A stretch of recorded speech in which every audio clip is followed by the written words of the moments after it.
Good morning, Director Comey. Secretary Clinton said she never sent or received any classified information over her private email. Was that true? Our investigation found that there was classified information sent. So it was not true? Right. That's what I said. Okay. Well, I'm looking for a little shorter answer so you and I are not here quite as long. Secretary Clinton said there was nothing marked classified on her emails either sent or received. Was that true? That's not true. There were a small number of portion markings on, I think, 3 of the documents. Secretary Clinton said, I did not email any classified material to anyone on my email. There is no classified material. Was that true? There was classified material emailed. Secretary Clinton said she used just one device. Was that true?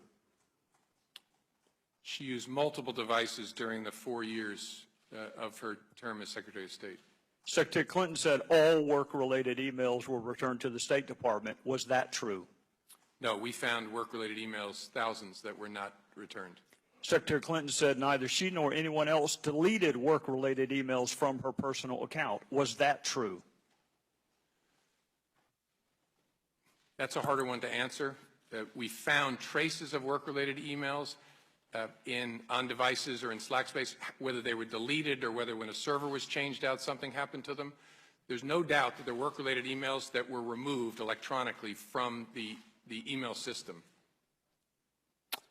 Secretary Clinton said her lawyers read every one of the emails and were overly inclusive. Did her lawyers read the email content individually? No. Well, in the interest of time, and because I have a plane to catch tomorrow afternoon, I'm not going to go through any more of the false statements, but I am going to ask you to put on your old hat.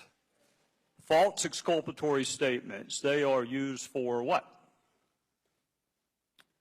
Well, either for a substantive prosecution or for evidence of intent in a criminal prosecution. Exactly. Intent and consciousness of guilt, right? Is that right? Right. Consciousness of guilt and intent. In your old job, you would prove intent, as you just referenced, by showing the jury evidence of a complex scheme that was designed for the very purpose of concealing the public record. And you would be arguing, in addition to concealment, the destruction that you and I just talked about, or certainly the failure to preserve. You would argue all of that under the heading of content. You would also be arguing the pervasiveness of the scheme, when it started, when it ended, and the number of emails, whether they were originally classified or up-classified. You would argue all of that under the heading of intent. You would also probably, under common scheme or plan, argue the burn bags of daily calendar entries or the missing daily calendar entries as a common scheme or plan to conceal.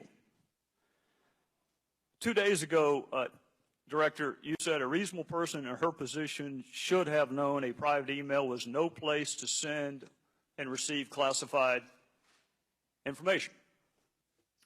You're right. An average person does know not to do that. This is no average person.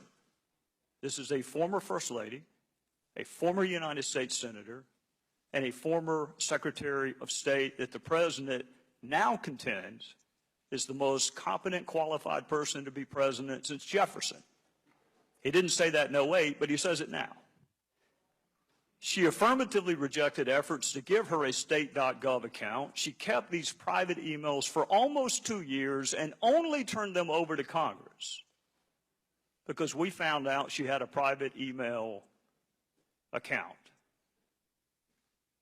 So you have a rogue email system set up before she took the oath of office, thousands of what we now know to be classified emails, some of which were classified at the time.